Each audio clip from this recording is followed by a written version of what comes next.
ഉൾക്കൊള്ളി പെരിന്തൽമണ്ണ മണ്ഡലത്തെ ഫുള്ള് ഉൾക്കൊള്ളാനുള്ള മനസ്സിന്റെ വലിപ്പം ആൾക്കുണ്ട്. ഒന്ന് ജനങ്ങളെ ഏറ്റവും നല്ല അട്രാക്ഷൻ ഉള്ള ഒരാളാണ്. അതാണ് നമുക്ക് ഇഷ്ടം. ഞാനൊരു വഴിയൊരു കച്ചവടക്കാരനാണ്. വഴിയൊരു കച്ചവടക്കാർക്ക് അയാളൊരു ഹെൽത്ത് കാർഡ് ഏർപ്പാടാക്കിയിട്ടുണ്ട്. നജീബ് കാന്തപുരം എന്ന് വെച്ച് കഴിഞ്ഞാല് നമ്മളെ മച്ചാനല്ലേ, അടിപൊളിയാണ്. പെരിന്തൽമണ്ണ MLA നജീബ് കാന്തപുരം ഈ മണ്ഡലത്തിൽ 5 വർഷം കൊണ്ട് നടപ്പാക്കിയ വികസന പ്രവർത്തനങ്ങൾ എന്തൊക്കെയാണ്? അത് വ്യക്തമായി ജനങ്ങളെ ബോധ്യപ്പെടുത്തുന്നതിനാണ് അദ്ദേഹം കഴിഞ്ഞ ദിവസം ഒരു ലൈവ് ഷോ സംഘടിപ്പിച്ചത്. അദ്ദേഹത്തിന്റെ ഓഫീസിന് മുന്നിലാണ് ചാനൽ ഇപ്പോഴുള്ളത്. കോഴിക്കോട് നിന്ന് വന്ന് അദ്ദേഹം ഈ പെരിന്തൽമണ്ണക്കാരുടെ ഹൃദയത്തിൽ സ്ഥാനം പിടിച്ച ഒരു ജനപ്രതിനിധിയാണ്. വീണ്ടും പെരിന്തൽമണ്ണയിൽ UDFന് മറ്റൊരു ഓപ്ഷൻ ഇല്ല. നജീബ് കാന്തപുരം തന്നെയാവും UDFൽ മത്സര രംഗത്ത് നിയമസഭാ തെരഞ്ഞെടുപ്പിൽ ഉണ്ടാവുക. അപ്പൊ അദ്ദേഹം തന്നെ ലൈവ് പ്രോഗ്രാമിലൂടെ കുറെ കാര്യങ്ങൾ ജനങ്ങൾക്ക് ബോധ്യപ്പെടുത്തി കൊടുത്തു. അതുകൂടാതെ ജനങ്ങൾ കൂടി പറയണമല്ലോ, അഭിപ്രായം പറയണമല്ലോ. നേരിട്ട് ജനങ്ങൾ പറയുന്നതും ഓൺലൈനിലൂടെ പറയുന്നതും വ്യത്യാസമുണ്ടാവുമല്ലോ. അപ്പൊ ജനങ്ങളോട് ചോദിക്കാം, നിങ്ങൾ നജീബ് കാന്തപുരം MLAയുടെ വികസന പ്രവർത്തനങ്ങളെ എങ്ങനെ കാണുന്നു? അദ്ദേഹത്തിന് എത്ര മാർക്ക് നൽകുമെന്ന് പറയും. നജീബ് കാന്തപുരം MLAക്ക് നിങ്ങൾ 100ൽ എത്ര മാർക്ക്? 100ൽ 100 മാർക്ക് നമ്മൾ കൊടുക്കും.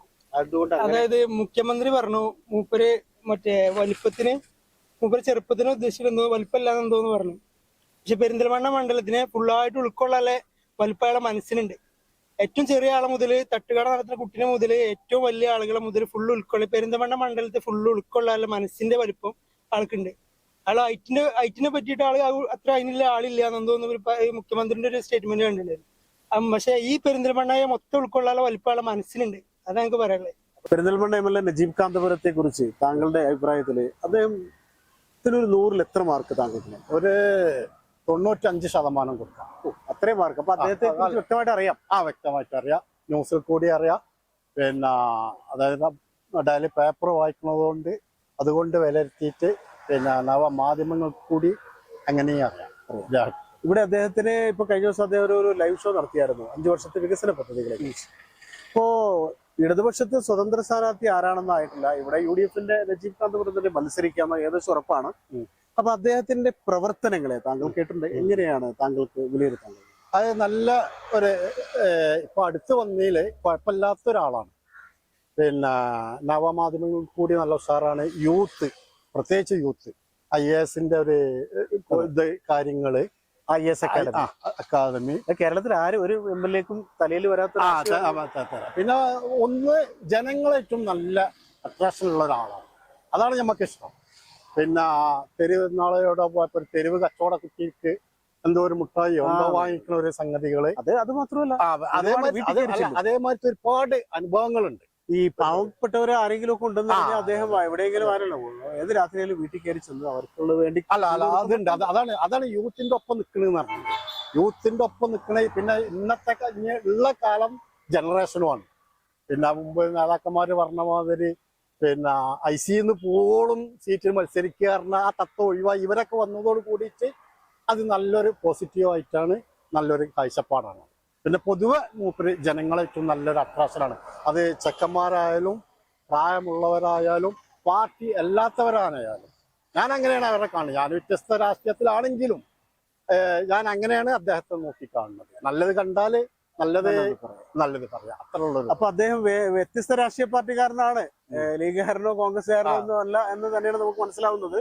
പക്ഷെ എന്നാൽ പോലും അദ്ദേഹം പറയുന്നത് നജീബ് കാന്തപുരത്തിന്റെ ആ കാഴ്ചപ്പാടുകൾ, പെരുമാറ്റം, അദ്ദേഹത്തിന്റെ ദീർഘവീക്ഷണം, ചിന്തകള്, IAS അക്കാദമി ഒക്കെ അദ്ദേഹം എടുത്തു പറയുന്നുണ്ട്. എന്തായാലും ജനങ്ങളാണ് ഇനി തെരഞ്ഞെടുപ്പ് വരുമ്പോൾ കാര്യങ്ങൾ തീരുമാനിക്കുന്നത്. ജനങ്ങൾ തന്നെ ഇങ്ങനെ പറയുന്നുണ്ടെങ്കിൽ അതൊരു പക്ഷേ ജനങ്ങളുടെ തന്നെ അഭിപ്രായമായിരിക്കാനാണ് സാധ്യത എന്ന് ചാനൽ തോന്നുന്നത്. അതെ, ഇതേ ഇതിൽ കൂടെ തന്നെ പോവുകയാണെങ്കിൽ അതാകുമ്പോൾ അവർക്ക് തന്നെയാണ് മുൻതൂക്കം ഉള്ളതും എന്നും കൂടി ഞാൻ കൂട്ടിച്ചേർത്ത് പറയാം. നജീബ് കാന്തപുരം MLAക്ക് 100ൽ എത്ര മാർക്ക്? 100 മാർക്ക്. 100ൽ 100 മാർക്ക്. അത് കാണണല്ലേ, ദിവസേന കാണണല്ലേ. ഞാനൊരു വഴിയൊരു കച്ചവടക്കാരനാണ്. വഴിയൊരു കച്ചവടക്കാർക്ക് അയാളൊരു ഹെൽത്ത് കാർഡ് ഏർപ്പാടാക്കിയിട്ടുണ്ട്. പിന്നെ ഞങ്ങൾക്ക് അസുഖവുമായി ബന്ധപ്പെട്ട ഹോസ്പിറ്റലുമായി ബന്ധപ്പെട്ട എന്തെങ്കിലും വിഷയങ്ങൾ വന്നാൽ ഹെൽത്ത് ഇൻഷുറൻസിൻ്റെ ആയിട്ട് ഹെൽത്ത് കാർഡ് ഏർപ്പെടുത്തിയിട്ടുണ്ട്. അതുമായി നമ്മൾ എല്ലാ വർഷവും ഞങ്ങൾക്ക് സാമ്പത്തികമായിട്ട് ഞങ്ങൾ പിന്നെ റമദാൻ മാസത്തിൽ പിന്നെ കിറ്റുകൾ വിതരണം ചെയ്യുമ്പോൾ അതിലൊരു സഹായം അദ്ദേഹം ചെയ്യാറുണ്ട്. പിന്നെ അതുമായി എല്ലാ മേഖലയിലും ഞങ്ങളെ പിന്നെ കാര്യങ്ങൾ അദ്ദേഹം ഇടപെടാറുണ്ട്. കഴിഞ്ഞ ദിവസം അദ്ദേഹത്തിന്റെ 5 വർഷത്തെ പ്രവർത്തനങ്ങളെ വിലയിരുത്തുന്ന ഒരു ലൈവ് ഷോ നടത്തിയായിരുന്നു. അപ്പൊ അദ്ദേഹം ശരിക്കും ജനങ്ങളുടെ മനസ്സിൽ അദ്ദേഹത്തിന് സ്ഥാനം കിട്ടിക്കഴിഞ്ഞു. ജനങ്ങളെ പിന്നെ ഹൃദയത്തിലാണ് അദ്ദേഹം. നജീബ് കാന്തപുരം MLA കുറിച്ച് താങ്കളുടെ അഭിപ്രായം എന്താണ്? അദ്ദേഹത്തിന് 100-ൽ എത്ര മാർക്ക്? നജീബ് കാന്തപുരം എന്ന് വെച്ച് കഴിഞ്ഞാല് നമ്മളെ മച്ചാനല്ലേ, അടിപൊളിയാണ്, സൂപ്പർ MLA ആണ്. പിന്നെന്താ വെച്ച് കഴിഞ്ഞാൽ അയാളുടെ എന്താ വെച്ച് കഴിഞ്ഞാല് മുപ്പരുടെ ഓരോ വീഡിയോസുകളും അതേപോലെ ഓരോ വികസനങ്ങൾ കണ്ടു കഴിഞ്ഞാലും നമുക്ക് നമ്മളെ ഒരു ത്രില്ലാണ് മുപ്പര്. നിങ്ങൾ 100-ൽ ചോദിച്ചു കഴിഞ്ഞാല് 100-ൽ 100 മാർക്കും ഞാൻ നജീബ് കാന്തപുരത്തിന് തന്നെ ഉള്ളു. അതിലൊരു മാറ്റമല്ല. താങ്കളുടെ അഭിപ്രായം 100-ൽ എത്ര മാർക്ക്? 100-ലൊരു 100 മാർക്ക് കൊടുക്കാം. അതിന്റെ കാരണങ്ങള് നമ്മുടെ കേരളത്തില് 150 MLA മാര് കേരള നിയമസഭയിലുണ്ട്. അതിലെ ഏറ്റവും മികച്ച MLA മാരിൽ ഒരാളാണ് പെരിന്തൽമണ്ണയുടെ ജനനായകൻ.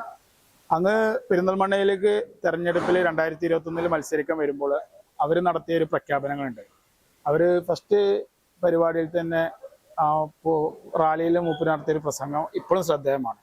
മൂപ്പര് അന്ന് പറഞ്ഞത് ഈ കുട്ടികളുടെ ഭാവിയെ കുറിച്ചാണ് എനിക്ക് ചെയ്യാനുള്ളത് പറഞ്ഞ് ആ ഭാവി കുട്ടികളുടെ വിദ്യാഭ്യാസത്തിനും മറ്റുള്ള സംവിധാനത്തിനും ഈ പെരിന്തൽമണ്ണയിൽ ഒട്ടേറെ പദ്ധതികൾ കൊണ്ടുവന്ന ഒരു വ്യക്തിയാണ് നജീബ് കാന്തപുരം. അതുകൊണ്ട് മനസ്സിലുണ്ട്. അതുകൊണ്ട് ഈ വരുന്ന തെരഞ്ഞെടുപ്പില് ചരിത്രത്തിലെ ഏറ്റവും തോന്നെ ഭൂരിപക്ഷത്തിന് പെരിന്തൽമണ്ണ നിയോജക മണ്ഡലത്തിന്റെ ചരിത്രത്തിലെ ഏറ്റവും തോന്നെ ഭൂരിപക്ഷത്തിന് ജയിക്കുന്ന ഒരു വ്യക്തിത്വമായി നജീബ് കാന്തപുരം ഇവിടെ നിന്ന് മത്സരിച്ച് ജയിക്കും. നജീബ് കാന്തപുരം MLA-ക്ക് നിങ്ങൾ 100-ൽ എത്ര മാർക്ക് കൊടുക്കും? അദ്ദേഹത്തെ കുറിച്ച് അഭിപ്രായം? 100 മാർക്ക് കൊടുക്കും. നല്ല അഭിപ്രായം, നല്ല MLA ആണ്, നല്ല പ്രവർത്തനമല്ലേ. പെരിന്തൽമണ്ണയിൽ ഇങ്ങനെ ഒരു MLA ഉണ്ടായിട്ടില്ലല്ലോ. ഇല്ല. അദ്ദേഹത്തിന്റെ വികസന പ്രവർത്തനങ്ങൾക്ക് ഉണ്ടാവും തീർച്ചയായും. നജീബ് കാന്തപുരം MLA-ക്ക് 100-ൽ എത്ര മാർക്ക്? 100 മാർക്ക് കൊടുക്കും. എന്താ അഭിപ്രായം? നല്ല പ്രവർത്തനമാണ്, നല്ല MLA ആണ്. നജീബ് കാന്തപുരം MLA-ക്ക് 100-ൽ എത്ര മാർക്ക്? 70 മാർക്ക്. എന്താ അതിന്റെ കാരണം? കുഴപ്പമില്ല, നിലവിലാണ് എല്ലാ കാര്യങ്ങളിലൊക്കെ ഇടപെടുന്നില്ല. ഇപ്പൊ നജീബ് കാന്തപുരം MLA കുറിച്ചുള്ള ജനങ്ങളുടെ അഭിപ്രായം തേടിയപ്പോ അവര് 100-ൽ 100 മാർക്കൊക്കെ ആണ് നൽകിയവരുണ്ട്. 1-2 പേര് അതിൽ കുറച്ച് മാർക്ക് നൽകിയവരുണ്ട്. എന്നാലും അദ്ദേഹത്തിന്റെ വികസന കാഴ്ചപ്പാടാണ് എല്ലാവരും എടുത്തു പറഞ്ഞത്. പിന്നെ അദ്ദേഹം വിദ്യാഭ്യാസ മേഖലയിൽ നടത്തിയ പ്രവർത്തനങ്ങളെ കുറിച്ച് എടുത്തു പറഞ്ഞവരുണ്ട്.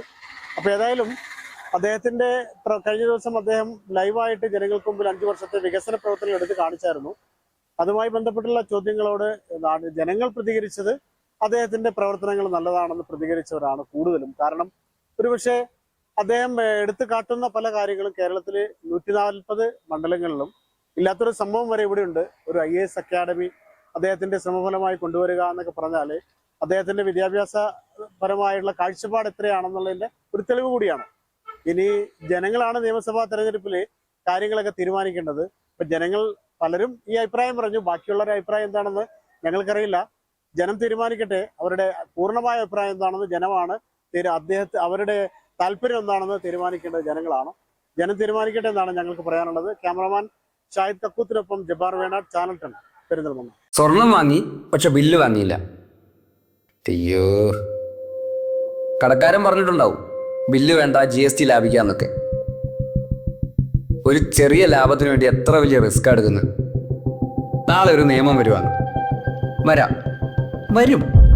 ഒറ്റ രാത്രി കൊണ്ട് 1000-ന്റെ നോട്ടൊക്കെ നിരോധിച്ചല്ലേ, അതുപോലെ നാളെ സ്വർണം പണയം വെക്കണമെങ്കിൽ അല്ലെങ്കിൽ വിൽക്കണമെങ്കിൽ ഒറിജിനൽ ബില്ല് ആവശ്യമുണ്ട് കേട്ടോ.